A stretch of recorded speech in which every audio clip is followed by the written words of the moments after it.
Hello, everyone. Welcome to the Perfect Timing Podcast. Hello, It's Mila and Katie. and Katie, the both of us, We're here together.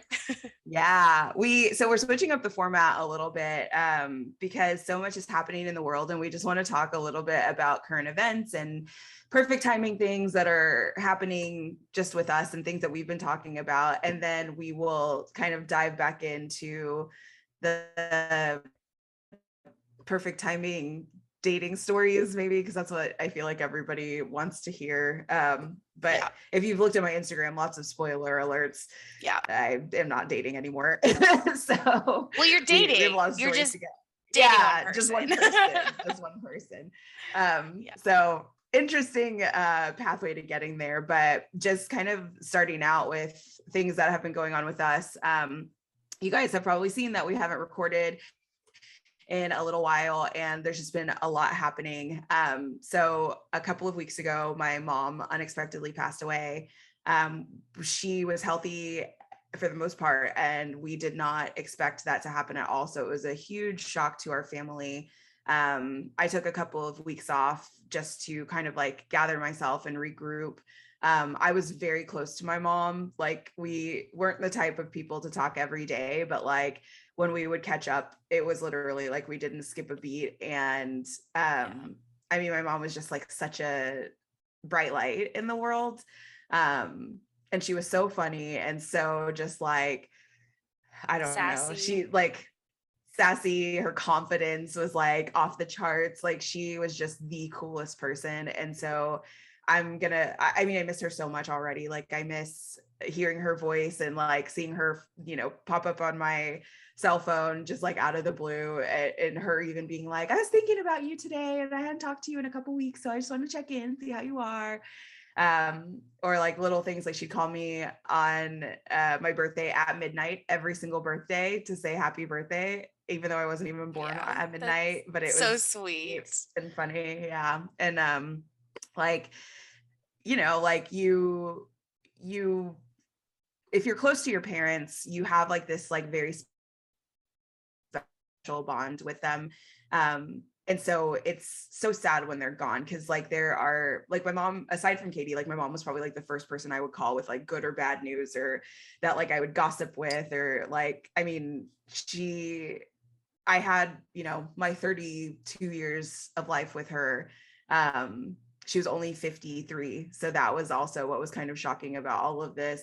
And so part of me is like, God, I wish I had so much more time with her. I wish like if I was going to have kids, like she would love having grandkids, all of that kind of stuff. But I also feel a little bit of peace because I know that, one, she's not suffering anymore. Like, she also had diabetes. And so we would talk a lot about just like how annoying it was to have to inject at every meal and checking our blood sugars and scanning our Libres. And my dad and I would text her if we saw she had a low blood sugar. And like, it gives me some peace that she doesn't have to worry about that kind of stuff anymore. But like, my mom was so deeply rooted in her faith, and I know that she is exactly where she wants to be. And so even though we don't have her anymore, we've been laughing because like since the day she passed away, we've been seeing like all these signs everywhere of her everywhere. Like yellow flowers. She loved yellow, so like that's been like so sweet and so cute. And then Katie went to Starbucks, and her favorite drink was a caramel macchiato upside down, like very specifically. And they had made an one and just like gave it to her. And I was like, so it was like, yes, I would like that. Thank you. It's just so, I mean, it's very like her though, to like haunt us in a good way. So it's very on brand. Exactly. So we know that she's always here. And even though it's like really sad that like she's not like physically present, I feel her in like everything. And so I am going to miss her so much, like for the rest of my life. Anytime anything good happens, I'm just going to be like, I hope you see it. But I think like our family, I mean, it's sad that like her death has made us closer, but it has like brought us together in a way that like I couldn't have imagined. Like, we are just, my dad, my brother and I are a lot closer now, and like checking in on each other more. And I think like that'll continue throughout all of this because we all miss her, and like we all recognize like how little time we might have. And I think that's been like an interesting lesson in all of this. Like you just never know. And like I think of all the times like I've held back on doing things because I've been like, I'm afraid of this, or I'm anxious about the outcome, or I don't know how this is going to work out. And like, this has just been like a huge reminder that just like do the things you want to do, because you never know. Like life is short, and when it's your time, it's your time. But like, you don't know if that's today, tomorrow, 30, 40 years from now, like, and you just have to like live your life in the best way possible. And in this like year of turmoil for me, it's a weird lesson to learn, but it also in a very strange way feels like perfect timing, because I think if I hadn't gone through all the stuff that I had gone through in this past year, I would not be as capable as I am right now of handling this. Like I would be a total mess. I would be falling apart. I wouldn't know what to do. Like, but I've gotten so many good tools on dealing with grief that like, of course I was like sad and distraught and devastated that I lost my mom in that way. But I also am not like totally crumbling. And I think that I'm so proud of how you've been able to handle everything, because I think that you're right. Like you were talking about things that you might have held back on being anxious about.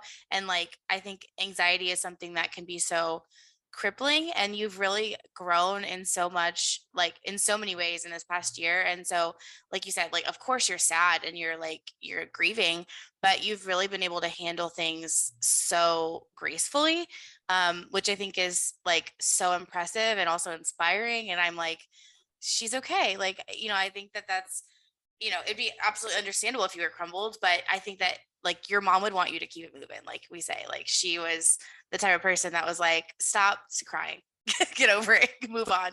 So you're making your mom proud in that way too. Yeah, for sure. I every time I've had some moments where I just kind of like everything is quiet, and then I start thinking about it and I start crying, and then I'm like, she wouldn't want you to cry. She would literally tell you to dry your tears, stop crying, and like keep it moving. So I keep thinking of that when I get really sad about it. But I'm also, I don't know, like I'm glad that it has brought my family closer. I'm glad that I have been able to like handle it in a way that hasn't just like devastated my entire life. And also that I know that she was proud of me, and I know that she loved us. And so I have no doubts that like she was probably thinking about us, like, oh yeah, so for sure. So that's sad, but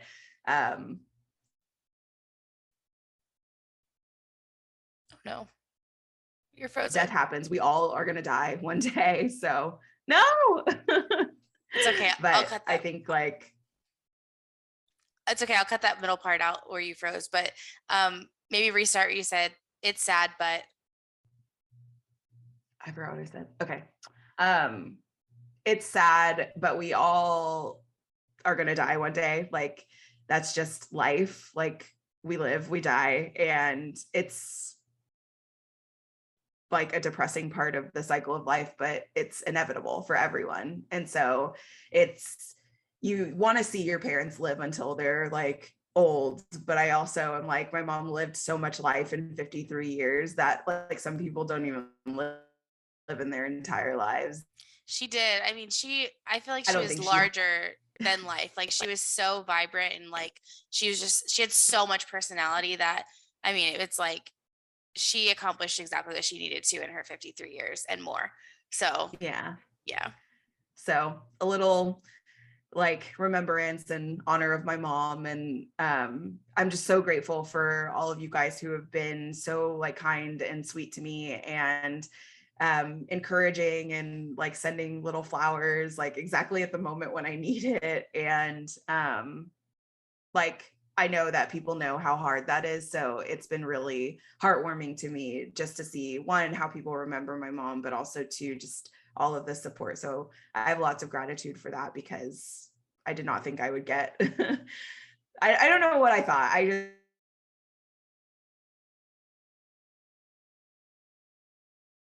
and people would be like, oh, it's so sad, I'm so sorry. But I feel like my community and my friends and my family have like really shown up to rally around me. And not just checking in that first week. Like I get like texts every day from people Yeah. that are like, how are you doing now? Are you still okay? Do you need anything? And Yeah. it's so helpful. And I feel so grateful that I have so many like wonderful people around that are thinking about us at this time. Yeah, for sure. You definitely have a village around you, just like in person and our friend group and stuff, but also, your internet besties. So, Yeah. I'm also really proud of you for like accepting the help because I think that's also really hard. But we want to take care of you and your brother and your dad and make sure that you guys are able to grieve without having to worry about logistics or anything like that. So, um, yeah, it's been a rough couple of a year for you. But I think that that's another reason like why we wanted to start this podcast is like, the a lot of influencers, I know you hate that term, but you are an influencer, you influence people every day. And I think a lot of times influencers have a bad rap for just posting the highlight reel and it's just the happy stuff and makes their life look perfect, just perfectly curated photos. And I think you do a great job of sharing the good, the bad, the ugly, the sad, the happy, the exciting, the scary. And I think that that's why your content and your channels are so attractive, is because people relate to that whether or not they have diabetes even. And that's something that you already do a good job of on your channels, but we also wanted to reflect in this podcast because something that we get feedback from a lot about our friendship is that we're very real and we just like are real with each other and real with the way we live our life, like very transparently. And so a lot of times I think people don't talk about the hard stuff and someone asks you, well, how are you doing after your mom passed away? And you're like, I'm fine.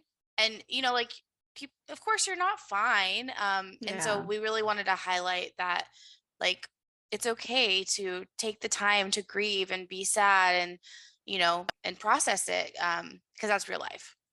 Yeah. Yeah. And I feel like so often, like we're told, like hide your emotions and don't be sappy and like be strong for everybody. And, it's like, that's just not healthy. Like No. sometimes you got to cry. Sometimes you got to like use your friends. Sometimes you have to vent. You have to have someone to talk to.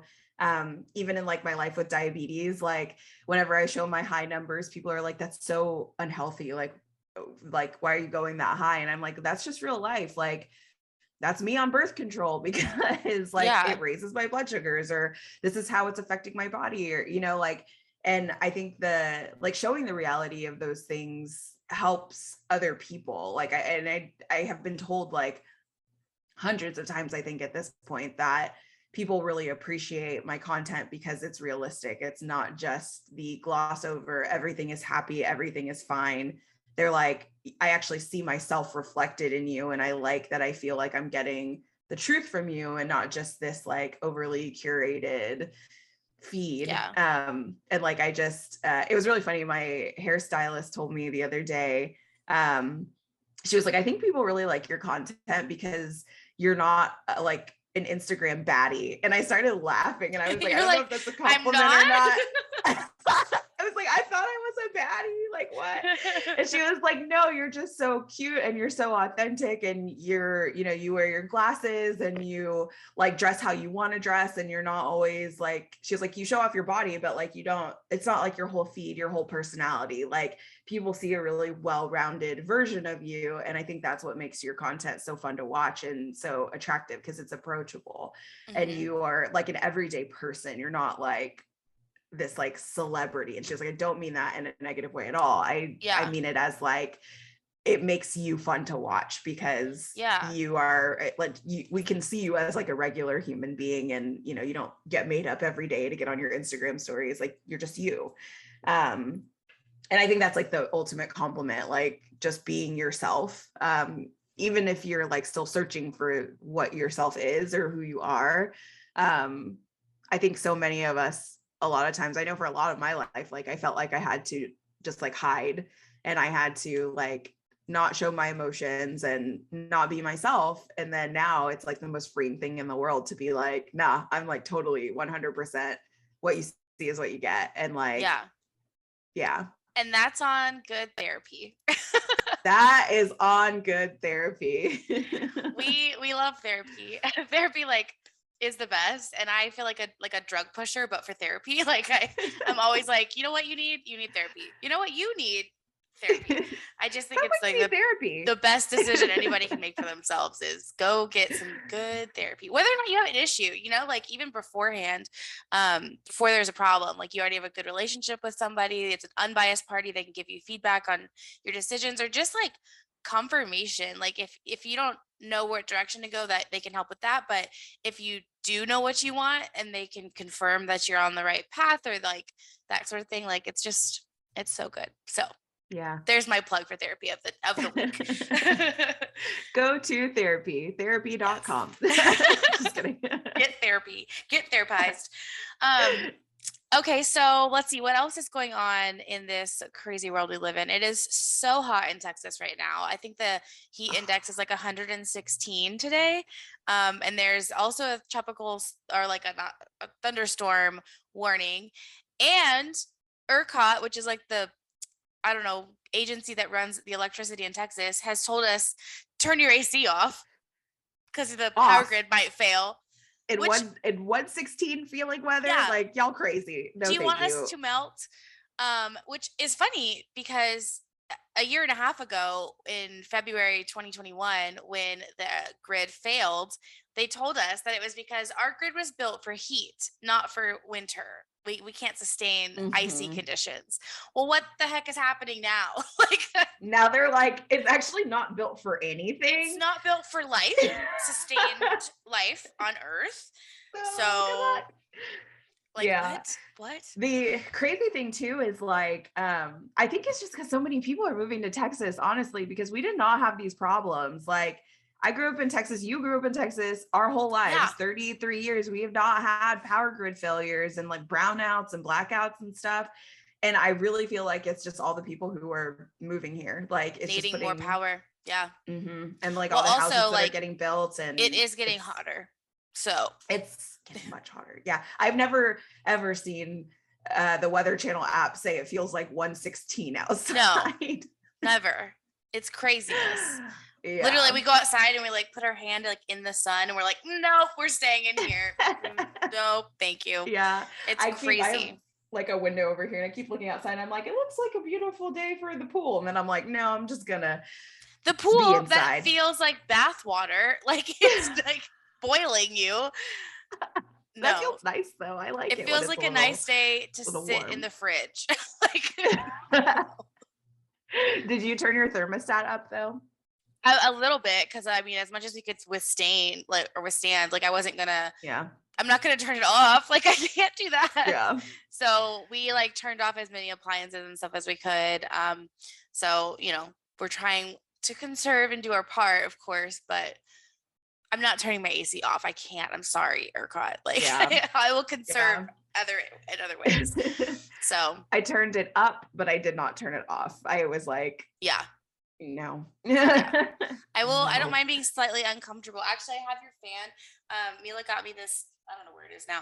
This little hand fan, and it is actually super powerful. Like it is really, really nice, and it's USB powered. So like I've charged it up, and I was like, I will use this throughout the day. So yeah, that's been helpful.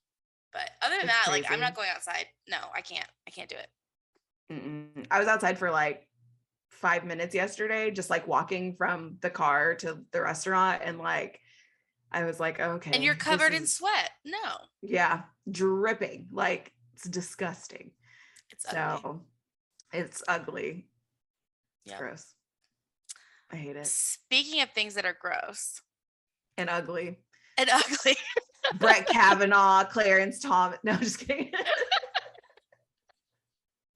Man, I don't know. Like I don't want to get too controversial here on this podcast, but I'm also not afraid to be real and talk about things that are crazy.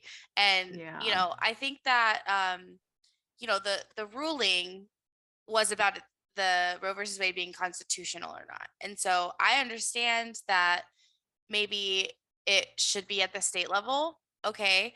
But we have lived in a world 50 years of a post Roe versus Wade world. And we have a lot of things that have evolved since then. And there are a lot of trigger laws that went into place when it got overturned. And it's just, it's a scary world out there. And I don't know. Yeah. I think too, it's so jarring because to me, it's like this issue of rights given versus rights taken. And it's like, how can you, and it's hard to say, because like there is John Cornyn got a lot of backlash because he posted this tweet it was like Plessy versus Ferguson, that established that you could have separate facilities for Blacks and whites, but they just had to be of equal quality, separate but equal. Everybody knows that line. Then Brown versus Board of Education said, no, you can't segregate schools. It's not allowed. And so it essentially overturned Plessy versus Ferguson. And so John Cornyn was trying to make this point. He said it in a really weird way that sounded kind of racist. And it sounded horrible. Yeah. Yeah. But basically saying that like sometimes things being overturned can be a good thing. But I feel like in this case, like that was taking away the right of people to segregate other people, which is like diminishing the rights of other human beings.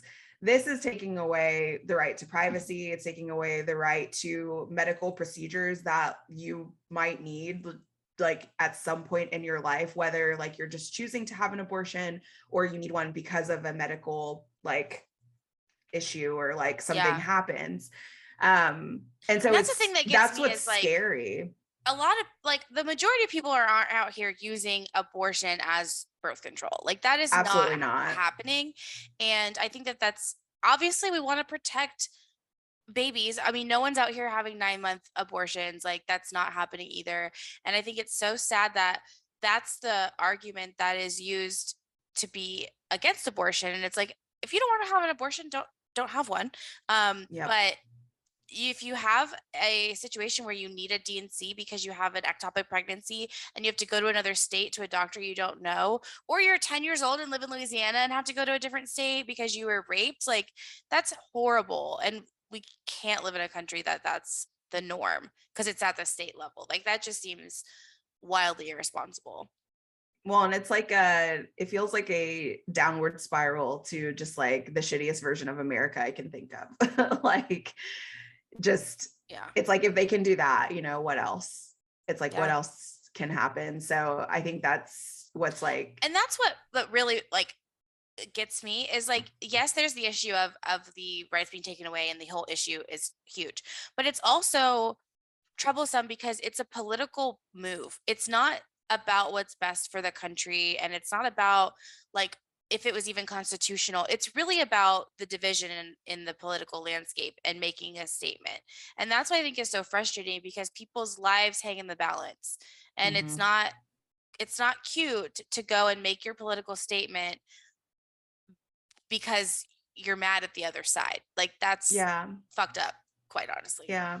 And life is not black and white. Like laws treat certain situations as if there is like a direct answer, or there is like this ability to say like that is 100% wrong or that is 100% right. And life is just not like that. Like people need different things for different reasons, and like it may not be a reason that you agree with, but it doesn't mean that they should be hindered in doing what they have to do or need to do. And like if the tables were turned, if there were people out here forcing abortions because we were, I don't know, overpopulated, like, and you weren't allowed to procreate, and because of the leaders at the time and in the country we live in, like they were enforcing that no one could have children and had to be a abortion or whatever, like that wouldn't be okay. Like you wouldn't want anything forced on you. Like even if you disagree with abortion, like you have to understand and like see that forcing your belief on anybody is not what's best for the general, like the common good. So yeah. But shout out to the hero in Fort Worth who was pregnant driving in the HOV lane, and they tried to give her a ticket and she was like, I have a baby in me, and y'all said Yeah, babies there's two of exist us in at this car. conception. So there are two of us. So I I feel hope like, she wins. I hope she fights that ticket and she wins. That is a win for like all women, all pregnant I women in I can America. just Y'all use that imagine her. HOV lane. Yeah, I can just imagine her as soon as it was like announced. She's just driving in the HOV lane every day, hoping to get pulled over, like waiting to make this statement. So yeah, I that'll be love it. interesting to see how that comes out, because that's an interesting implication of the trickle down effect, which is the whole issue right now. Like, I think people that are mad about it, obviously, yes, they're mad about it, but they're also, it's kind of misplaced anger in some instances, because they're really mad at their Mhm. state's legislative stance on it. And so it's interesting that, this trickle down effect isn't just about mistake pregnancies that are unwanted, that are being aborted. I mean, there's like a million issues that are trickle down effect, that are being affected in the trickle down. So yeah, I'm interested to see how that case goes. Yeah. But I think you also mentioned, like, if people want resources to watch, Mama Dr. Jones on YouTube has a really great video about like kind of like what the policy establishes and then the medical aspect of it. So if you're, whether you just agree or disagree, it's a good video to watch because it's just educational, and kind of will open your eyes to a lot of like basically the medical terminology and like the medical means and needs for Mhm. abortions. And so I think that that's really interesting to hear it from a doctor's perspective Yeah, and and she's from just Texas, understanding and it. she is from a conservative community, where she like got her medical degree and everything, and so she's looking at it from a very balanced perspective, I think, and again, like, I personally, I don't know what I would do. Like, if I don't think I would want an abortion, but I would never force that on anyone else. And I don't think that it's just not only about abortion, it's Yeah, so many other procedures. So yeah. I don't crazy think that is times. controversial either. I don't think that's a controversial topic to talk about. Like, I think we need to be talking about it. So, Yeah, there's so many things that are like we treat as taboo that like I think if we just talked about them, like we wouldn't be in the situation that we're in. Like people would have just like a better understanding. Like I even think of Texas as like the worst example of like sex education.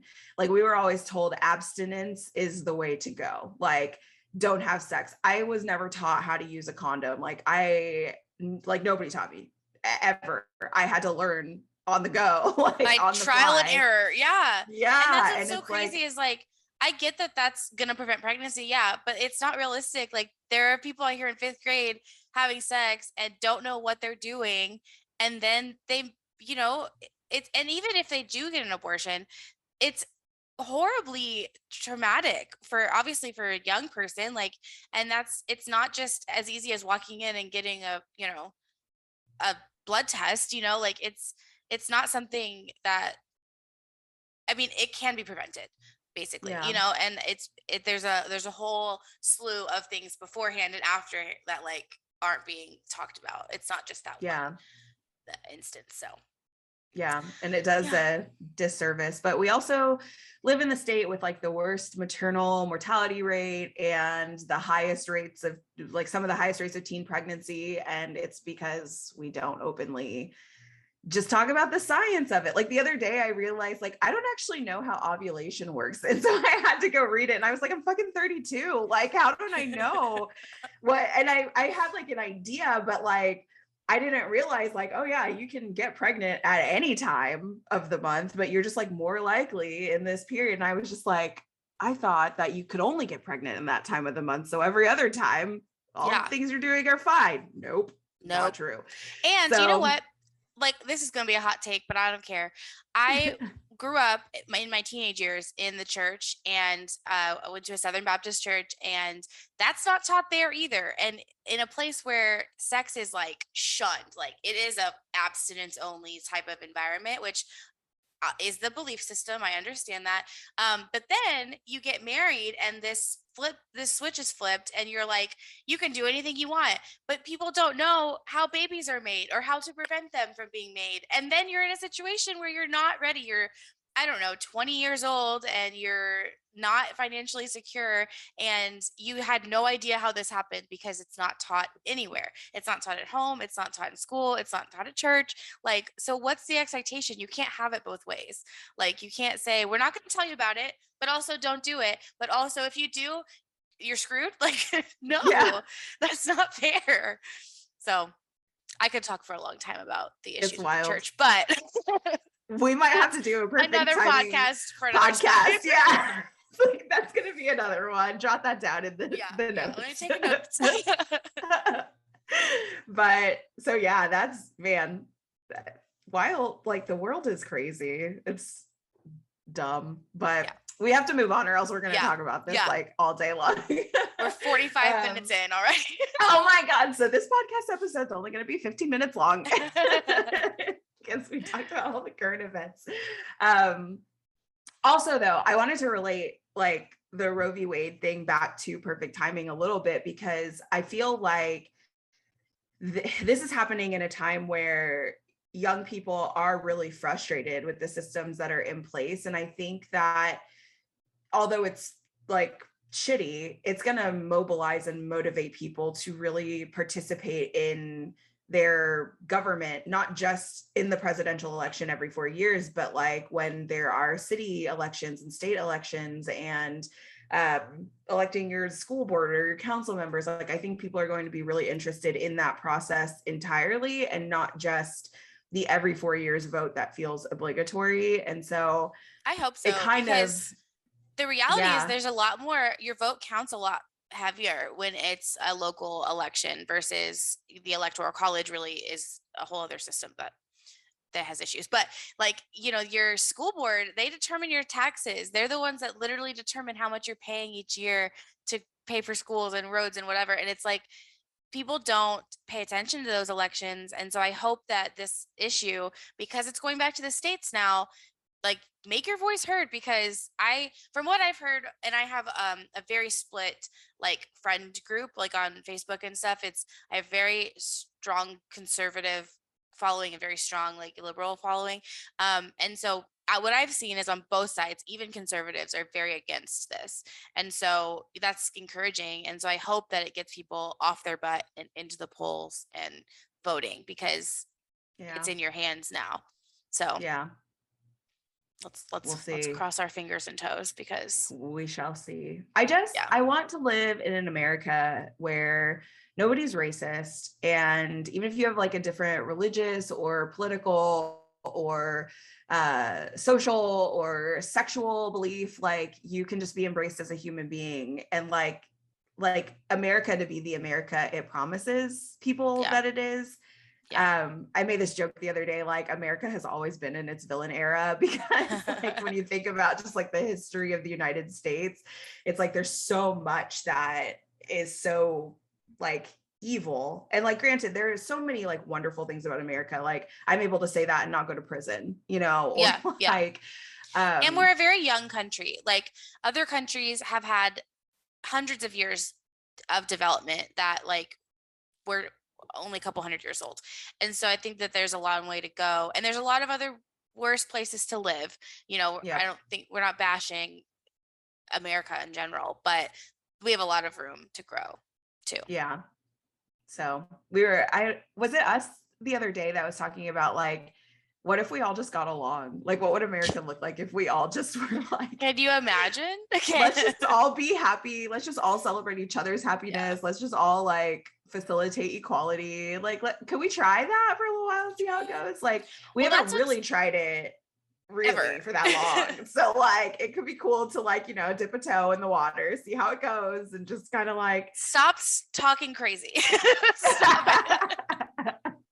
I think that, you know, that's what a lot of people compare us to, like Sweden or Norway or whatever, and they're like, why are things so easy there? Even Canada, like, but the reason is like they are a homogenous culture, society, and they don't have diversity. They don't have all of these wonderful things that we do have, and so that causes, it's inherent. It breeds, you know, that causes division and differences of belief, and that's what's beautiful, I think, about America, is that we embrace that diversity. But with the other part of it is differences, and we can't just be like, well, fuck you because you believe differently. Like, we have to be able to have that conversation without ruining friendships. And that's where I feel like Yeah. right now, politically, like, you can't disagree. Or if I wear a mask, it says something about my political beliefs, and therefore I'm friends or not friends with you. Like, that's not normal. Yeah. Like, that's crazy. That's dumb. Yeah. So I hope we can get back to a place someday where we're able to have difference in beliefs, which I think, like, also the two camps, like Democrats and Republicans of 10 of 20 years ago, weren't the Democrats and Republicans of today. And like, there Mm-mm. wasn't this like polarization. And so I hope someday we can come back and get that to that middle ground. Cause I think obviously the majority of Americans are in that middle spectrum, and you might skew one way or the other. But right now it just feels like you can't say that because Yeah. people make Like, assumptions. you have to be extreme. And it's like, you really don't. Like, Yeah. you don't. But, Yeah. you know, life and disagreements. Yeah. If you guys are listening, America. though, we would love to know your thoughts on this, because we talk about this a lot, just like as things happen. And, we want this to be an open conversation too, because it's important to have these conversations. So Yeah. leave us a comment. But let's see. So for our topic of today, let's go back to talking about your dating life or lack of dating life. Yeah. So how are things going? So I have a boyfriend, Oh, which is boyfriend. I feel like we're in high school.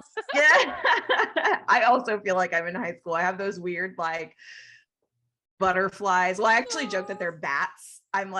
They're like fluttering like so hard. I don't know. But I am really, really happy. He's amazing. We started dating the day before my mom passed away. So he had been kind of there for me for a lot of that. And that just showed me what kind of person he was, which I already knew, but it just like reaffirmed, I think, things that I knew about him. But I kind of want to rewind, and I'm going to torture you guys a little bit because we still have so much to talk about in terms of like so much, all the dating that I did, all the different stories that I have about it up until like this person and kind of how this started. And so one of the things that I wanted to talk a little bit about is like the rules of engagement with dating. And so many people have been like, because I had only been like separated, I guess, since October of last year. So people are like, wait a second, like, how did you find a boyfriend this fast? Like, what did you do? What apps were you on? Like, how did you figure out like who you wanted to go out with and stuff? And so I thought it would be fun to kind of answer that. Because it's really funny. And it also, you guys are going to see me very differently, I think. But I think the biggest thing for me was that I just wanted to be open-minded. I didn't want to, put myself in this box of like, I'm only going to try and date this type of person, because I feel like I had done that before, and that kind of got me to where I am now. And so it was really cool to just be like, I'm just going to swipe and I'm going to look and I'm going to see what's out there. And I'm going to try not to date people who like I would date in the past, or look for people that I think are like my type. You dated some people that are not your type. And I was surprised. And I was like, Mila, what are you doing? I was just trying things out. There was some surprises, but I admire that. Like, I appreciate that, because I think that like a lot of times you can just get stuck in this one particular type of person or these qualities or whatever, and you never see outside your bubble, and it's like, it goes back to that whole like thought of just see what's out there, talk to people, disagree with them, find out what you like, what you don't like. You're dating now in your 30s versus dating in your 20s. It's a totally different ball game. So I'm glad you did different that. world. Yeah. And I also just wanted to, it's almost like when you question things to confirm your own beliefs. So like, I wanted to confirm that like, okay, I'm not just interested in this one type of person. Like maybe there is something else or other qualities that I can find in other people that I'm like, oh, I really like that, or I admire that I've maybe never seen before, or never experienced before. And so that was also really cool for me, because I wasn't walking into any relationship or even like I said, you'll see me differently, but hook up with the intention of like, I'm going to marry this person. Like, I was just like, I just want to have companionship. And I did make friends along the way, like, which was so cool to me, is like, there are guys that I met that like, we maybe didn't have like the most romantic connection, but we have a good friendship, and like, we can go out and have drinks and, you know, like just like sit and talk, and it's perfectly normal and perfectly fine. And they've become friends of mine, which I think is so cool. And like, both of us agreed, like, we're not like romantically interested in each other, but like, we could be good friends. And like, I think that part of it is so cool too, because I've made friends who actually like care about me and are really cool. So, and have like checked up on you and like just want to like, and aren't like playing the game of like, can I text her? Can I not text her? Like, you're just literally friends. And that's like so refreshing. But I think also, like you said, like, you didn't go into it trying to find a husband. Like, you were just trying to see what you like and get back out there. And as fate would have it, like, you found someone that you really clicked with. But I remember you were like almost hesitant to like allow yourself to like have those feelings, because you were like, am I crazy? Like, this is so fast. Like, I am just getting out of a relationship. Like, I need time to process, but like, I feel these things, and like, you just can't help how you feel. So, you know, I think eventually you were like, nah, I'm going to lean into it and see what happens, which I'm so glad you did, because I think you're and really happy. I'm so happy. It's stupid. Like, I feel really dumb. Every time I think about him, I'm like, I'm so obsessed with you. Which is funny, because that's how I was about Daniel, my husband, in high school. And every single day, Mila was like, shut the fuck up. Like, stop talking about him. And now like, you see Katie's how like, it feels? it's just different. It's, I don't know. I just keep saying it's weird, because I don't want to say that I've never felt like this, but like, it's just a different feeling. Like, it's, I can't even describe it. Maybe I can describe it in like a future podcast when I like know how to say what the feelings are. But it's just really cool. It's cool to be cared about by somebody genuinely, to have fun with them, to have so much in common with them, and not have for to play them the to game. be Not hot. to have to be like, oh yeah. Yeah, he's hot. But also, not to have to play the game, and not to have to guess, like, do they want to hear from me, or am I texting too much? Can I text him? Can I, can we go out this week? Yeah. Like, I texted him last. Is it going to be weird if I double text? Like, if I send another one, like, I so hate that. I think That's so annoying. Like, the whole game of it, and like the games that people play, are so interesting. And I think that's why I have been so like attracted to this person on all levels, because like on our first date, there were two things that happened. One is that when we were talking about meeting up, he was like, oh, well, how am I going to know it's you? And I was like, well, I don't know. I mean, like, I look like my pictures, so I don't know what else. And he was like, well, when we walk up to each other, like, let's do a secret handshake, and then we'll know that it's each other. And I was like, well, what's the secret handshake? And he was like, I don't know, we'll make it up on the spot. And so that was really cute. And then I didn't do it, because I was like, he's got to be joking. And he was not joking. And so he gave me like a cute little secret handshake. And I was like, oh my God, that's adorable that you actually did that. And then the other thing was like, we were like, we got drinks, and we like went to this like little booth at this bar that I really like. And so we were sitting there, and like, we sit down, and you try and get to know each other, like in the first conversations, and like, you learn about like family life, and their last relationship, and what kind of things they're interested in, what they like or whatever. But instead of all those positives, but instead of that, the first question he asked me was, so tell me the worst quality about yourself. And I was like, I'm perfect. Like, I don't know what you mean. I'm trying to make a good impression here. Yeah. So I think I said, well, my pancreas doesn't work. And, then that was cool, because it like opened the door to talking about diabetes. And I just felt so comfortable with him, like from the first moments of meeting him. And I think that is really rare, because I didn't have that feeling across the board with anybody else that I went out with. And I probably went out on like 30, 40 dates. Like, I went out with a lot of people. And I just kept going back to this person. Like, my mind kept going back to them. My heart kept going back to them. And I was like, there's nothing else that compares to this. So I don't know. I think that part of it is really cool, but it also makes me just feel really sappy and stupid. So I It's don't not know, but stupid. It's cute. It's good. You deserve a little slice of happiness, I think. So yeah. good. And he makes me very happy. So wasn't without some turmoil, but we're in a good Nothing place. good or nothing worth it is ever easier. Well, there's a phrase about that. I don't know. Yeah, But that sounds right. yeah, whatever. Okay, so what are some other, like you said, rules of engagement that like you followed or didn't follow, or like what like led to kind of where you're at now? I think one of the big ones is that I always try to facilitate an in-person meeting pretty quickly. So like instead of talking on the apps for like a week or 2 weeks or a month or whatever before meeting, like if somebody didn't want to meet like within the same week, I was kind of like pass. Why is that? I think just because it's hard to build a connection over a screen, Yeah, and you can feel out more with a person in person and get their energy and just like their personality, and just to see if you click.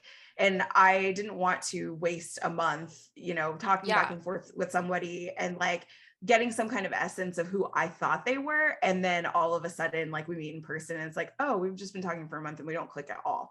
right. So I think that kind of helped a lot. And it helped me see like, oh, I am not interested in this person, or, oh yeah, Quickly. like this could be cool, or not. And I just kind of let it go with the flow. And I think Yeah. that was really helpful for me, because it So, also well, like, related to that, something that I've heard is that guys are hesitant to do that because they feel like girls are in it just for the free meal, or like girls just are on the apps to like get them on their OnlyFans or whatever. And so like, did you run into any people that were hesitant to meet that quickly because of that? yeah, totally. Like sometimes people were like, oh, you want to meet really fast? Like that's a lot. And I was like, I mean, and I would give them the reason. I was like, I think it's just easier to meet in person. Like it's Yeah. easier to like build that connection. And so like if you're like serious about dating, which I am, like I'm not just looking for hookups. Like there were hookups and like, you know, needs and times and things where like that needed to happen, but there was also like I genuinely wanted to make friends and build a connection with somebody that could eventually turn into a more serious relationship. Right. um and it wasn't like my end goal. Like I wasn't like every guy that I'm seeing I'm screening for this. It was just Right. kind of like that's what I have in mind, and if I meet somebody who clicks like and they feel the same way, then that's cool. And if not, like then okay, like Then move on. Yeah. yeah. And it Okay. also That makes sense. Yeah. I mean, gives them like, yeah, I hope that it gives, guys on the apps aren't jaded by the people that are out there trying to scam them, and because there are genuine people that are looking yeah. for, There lots are of things. genuine people. There are also scammers. Like, I Hmm. mean, I do feel like men have to be wary of that. And when I was talking to some of my guy friends about their experiences on the apps, or even like guys that I would meet, they were like, one, I'm so surprised that you actually look like your pictures, because I've gone on many dates where it's obvious that their pictures were quite old. Um, and then two, like they get a lot of bots and scammers and people who are just like, follow my premium Snapchat or my OnlyFans. And like it's rare for men to meet real people. I think it's easier for women because guys are more Hmm. genuine and they're not like, Hmm. go to my OnlyFans, like that's less of a guy thing, I think. But like they are always so skeptical because I think like a lot of them have been burned, and it makes total sense. And so I think even Yeah. for like women, or anybody who's dating, like if you come across somebody who seems skeptical of you, just consider that their experience on the apps might be totally different, and they might have had a lot of just like bad encounters or people trying to like get their money and stuff like that. um I think the other thing too is, um it's just like the apps are just weird. Like, and my experience is very much not the norm.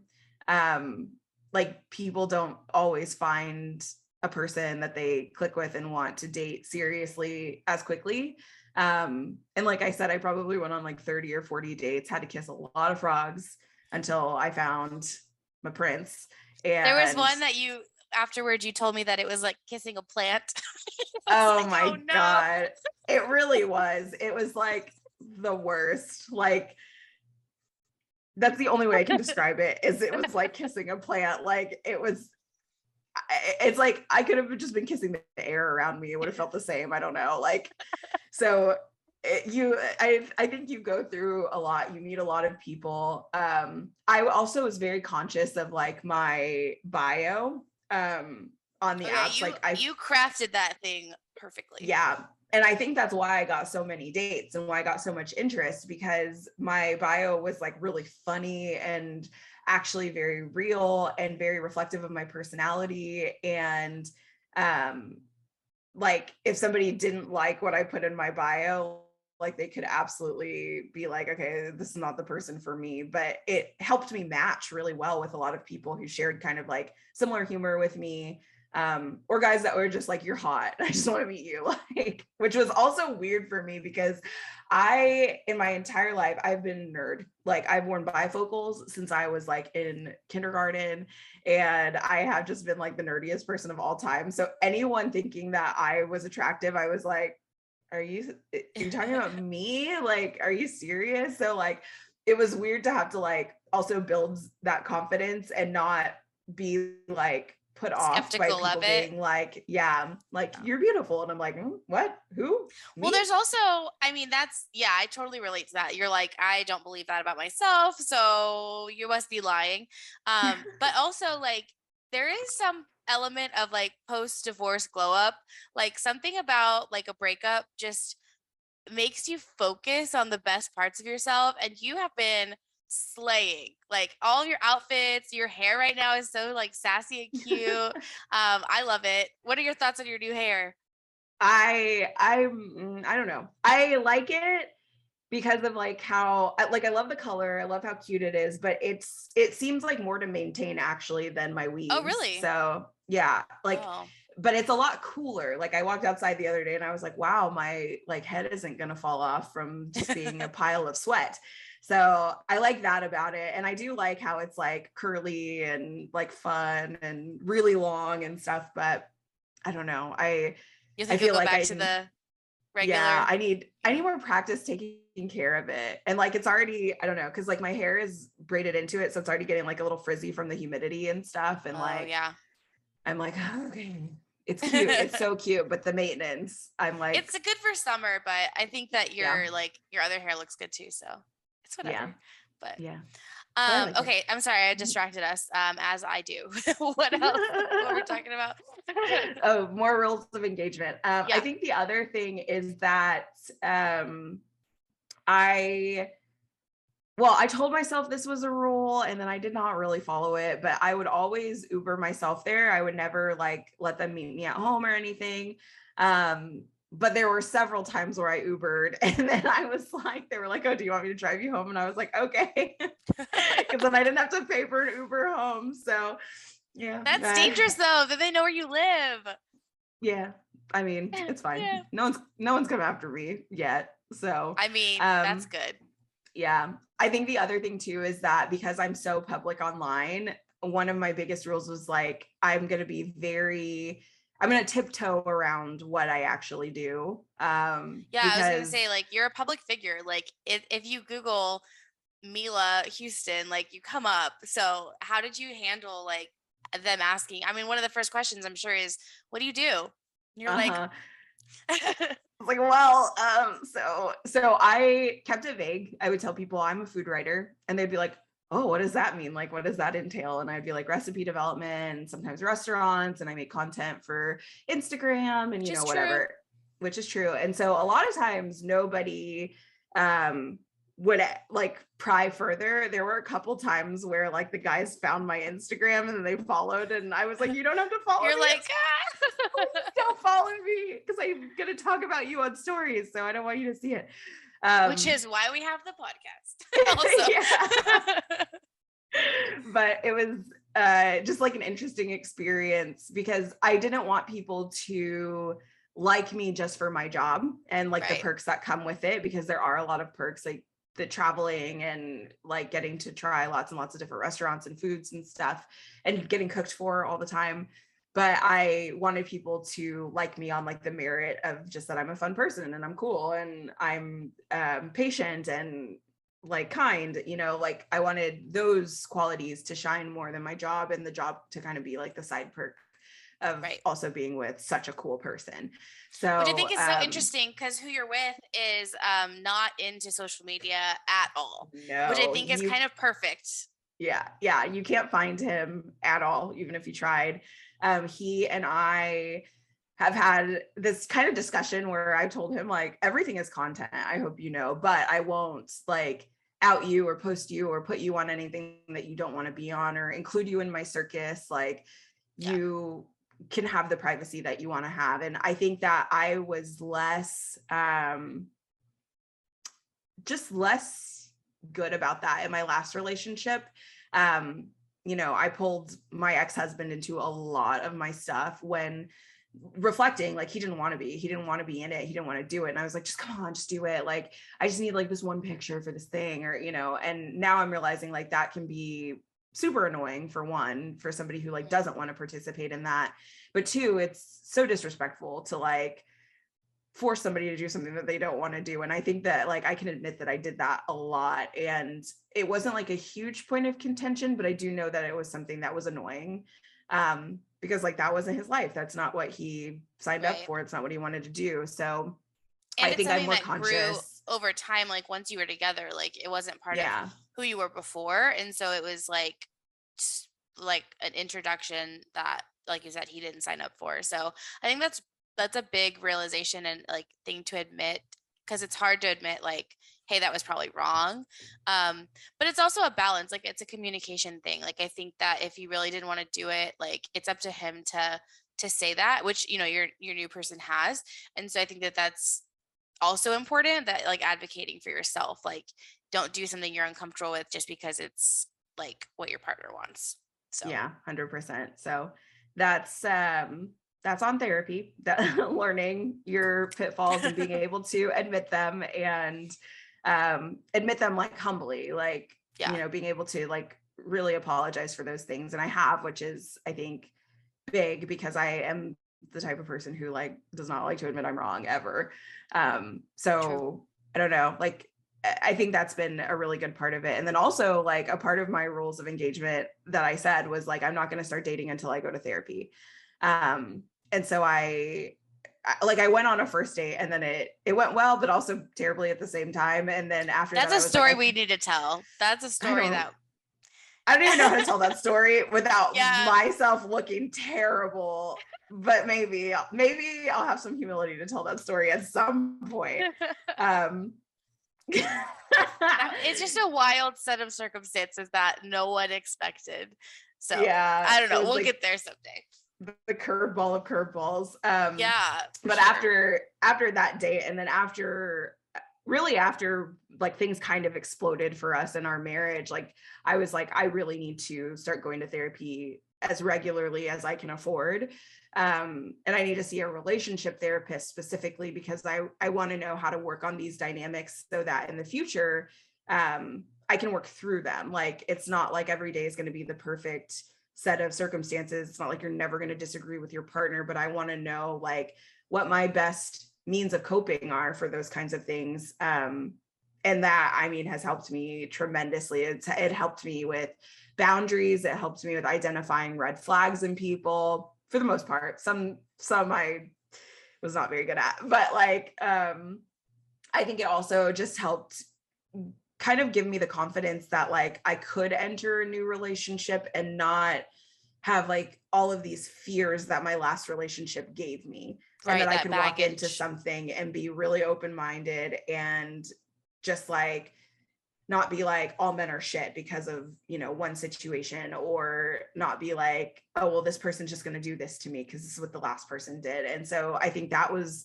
also really helpful for me, because I got this perspective that I didn't have before. And also I could just go to my therapist and be like, I was dealing with this on a date and this is how I handled it, but I don't know if like that was the right direction, or if there's something else differently I could have done, or like this is how I feel after I did that. and then getting just like a person who would say, okay, well, you did this really right, but then also think about this for the next time, and kind of just somebody who was like really like helpful, understanding, neutral third party. And that also kind of knows, I mean, like now I've gone to a lot of therapy. So like she knows my relationship history, my childhood, like everything. And so I think if you're up for dating, I mean, honestly, like I think anybody should go to therapy, like all the time. Just go. Just go. Even if nothing's wrong. Like I think that's a good point. Yes, everyone should go to therapy always. But like I think that obviously there was like some faults in the way that the marriage ended, but regardless if you guys like stayed together or if you separated, like all of the things that you brought into the marriage and he brought into the marriage and like did it takes two to tango, you know, like those things will follow you into a future relationship, either with him or with someone else. And I think that it's so smart to go and get that outside perspective, because if you don't work on those things that led to the demise of the first relationship, they're not going anywhere. They're going to be there. And so I think that that's 100% why you're so like good right now, because you've taken the time to like process things that you could have done better, how to make boundaries, less codependency, like for the future. And that's just going to better not just your relationship, but you as an individual. Yeah. And not just romantic relationships too. Like that's been the really interesting thing, is like, I feel like all of my relationships are better after going to therapy, like my family relationships, my friendships. It just made it easier to connect with people and to understand my own qualities a little bit more, and like how they relate to other people. So I think that's been a really good part of all of that too, is like, not only have I improved and feel more confident in romantic relationships in my life, but I feel like building friendships, partnerships, work relationships, like I'm not afraid of those, or like what those boundaries might look like. And so I think that's also like pretty cool in this whole situation, is like I have been learning stuff that I did not know for like 32 years of my life. And now I'm like, dang, it's changed. You're like, dang. So like, let's talk about that for a second. I don't mean to segue us. I know we have kind of a long episode today actually, but going to therapy for the first time can be really, really scary. Like I never went as a child. I was kind of a thing that I thought was like, if you're like really messed up, you need therapy. But you know, what was it like kind of going for the first time, the process, and like your emotions going into it, especially someone that, you know, does have anxiety about that kind of thing? Like how was it, and like how did you overcome that? I honestly think that I was in such a bad place that it finally occurred to me, like, you need help. And that's kind of when I realized, like, when I was like, I can't even handle this by myself anymore. Like, I can't even contain these feelings. And I feel bad dumping them on my friends. I don't feel like I can talk to my parents about it. Like, I need somebody, like, I need to talk to somebody. And I think what was hard for me was like, I am like a person of perfection sometimes. So I was like, I need to find the perfect therapist the first time. And I had to realize that like, you might have some bad therapists before you get to a good one. Like I had been to therapy before, I hadn't had a good experience. And so it kind of made me like not want to seek someone out. And so that was kind of like the first hurdle for me. It was like, one, I know I need help and I need to find it. Two, I've had a bad experience before. So these are the things I'm not looking for in a therapist. And these are the things I am looking for. And I just found someone who was like, I just liked her vibe. Like I watched a video of her talking about like how she treats her patients and what she's passionate about, and like the world of psychology. And I was like, oh, hell yeah. Like, this is going to be a really cool person to talk to. And I started during like when COVID was pretty heavy. So all of my therapy appointments have been virtual, but it hasn't bothered me that I haven't seen her in person. Like, it's been a really cool experience that like we can connect virtually, and I still feel the same relief from a session that I might feel in person. And so I think that like, truly, like that's the first hurdle. Like if you're scared to go to therapy, but like you feel like you need help, just do it. And like, you can sit there for the whole hour and not say shit. And I mean, it's a waste of your time to do that. But if that's what makes you feel comfortable, like that's fine. And a good therapist will kind of ease you in and try and get to know you in that first session. You're not going to solve all your problems in the first session. That's also something that I think a lot of us have the expectation of, is like, you're going to go see a therapist and they're going to give you all the answers. And like, that's not how it works. Like, you have to kind of go in with the mindset that you're going to be the solver of your own problems, but the therapist is going to give you tools and guidance that will help you get there. Right. So like, therapy is not going to be for you if you're looking for someone to be like, oh, this was your situation. Okay, well, here's a checklist of all the things to do. Like, no, Right. it doesn't work that way. And I think it's really cool. Like, my therapist gives me homework. Like, she asked me, like the other day we were talking about codependence, and she was like, here's another therapist that does TikToks on codependence. I would love for you to watch these because I think they'll really help you understand what those relationships are like, how that can be a pitfall in a relationship, and also how you might exhibit codependent behavior because of your empathy for people. And so just like having someone who is willing to obviously like take that hour that we have to dissect some of the things that I want to talk about, but then also to say like, hey, you told me about this and it's reminded me of this type of behavior. Like, do a little bit of research on this. And if you want to come back and talk about it, we can. Or if you want to talk about something totally different next time, that's fine.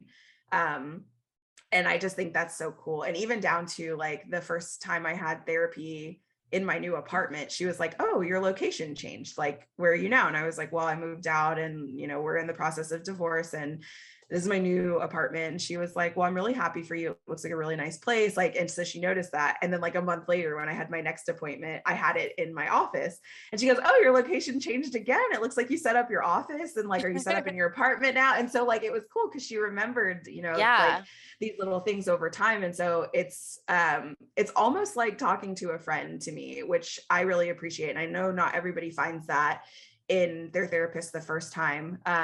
But like, it doesn't have to be this like super cold and clinical experience either. Like, it can be like you're venting to a friend and you just need to talk, but that friend happens to have lots of education and ways to tell you like, here's how you can move forward. And here's some things maybe you should put into practice in your own life. And I just think it's so important, like, especially people hang on to so much stuff after a relationship that ends. And I think that baggage can be detrimental to moving forward. And I think that's why kind of I was able to move forward so quickly, is because I had tools to let go of what that baggage was. And my first thought of like any new person I was dating wasn't like, this person's going to do something wrong, or they're going to like, or they're not even into me. They don't really like me that much, or they're not interested.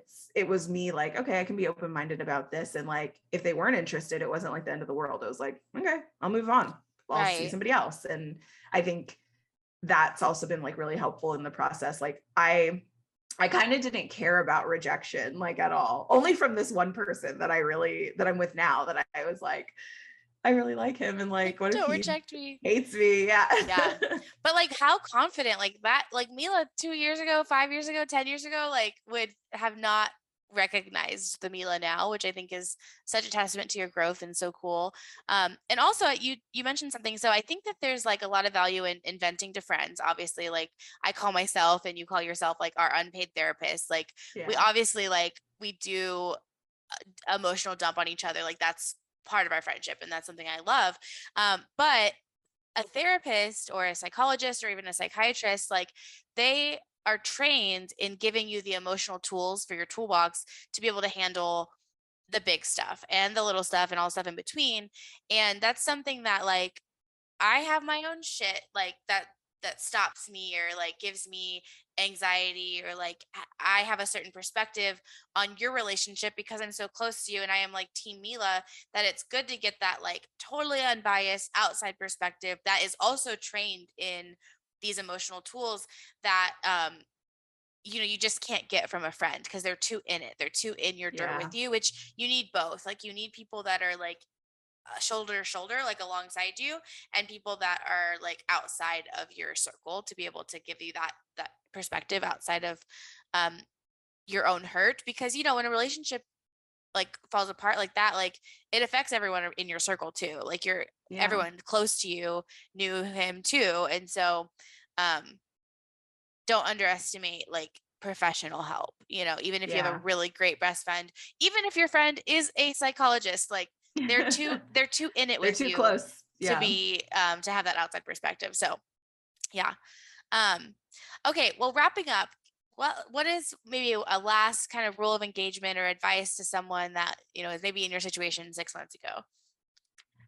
Um, I would say don't put feelings of your own worth into the way that like someone who is a potential partner could feel about you. So like if you go on a date and it doesn't go well and it's, you don't click, it's not fun, you know, it's just not the person, don't feel like that makes you a failure for some reason, or don't feel like that makes you a bad person, or that you're like not lovable or not dateable or any of that. Because I think like there are 7 billion human beings on this planet. We are all different. And like, you're just because you don't click with somebody doesn't mean that like you won't have value to other people. And I think that's really important, because sometimes when somebody like at first I would get so offended if somebody matched with me and then I thought they were cute, so I messaged them first and then they just unmatched and like didn't say anything, and I was like, bitch, like, are you serious? Like, Okay, well, oh that is kind no. of rude. Like, It is rude, but it happens, yeah, sometimes yeah, people's like MO is that they swipe on everybody and they just see right. who matches them, and Which then also they that are should like, not be your oh, tactic. I But don't like that person. Yeah, it's a stupid tactic. It's really dumb. Um, but it's also like it happens. Like that's just how people are. And so like at first I'd be like, am I ugly? Am I like dumb? Like why would they swipe on me and then say, no, I don't want to talk to you? Like I thought they were really cute. That's really unfair. And then I was like, at a certain point, I was just like, it is what it is. Like it is like you just have to do what you have to do. And like you can't take stock in how other people feel about you. I think you have to like build that confidence and that love of yourself first, so that those things will still hurt. Like I'm still a little bitter about some of those, but like it's also like it's that's not who you want gonna, anyway.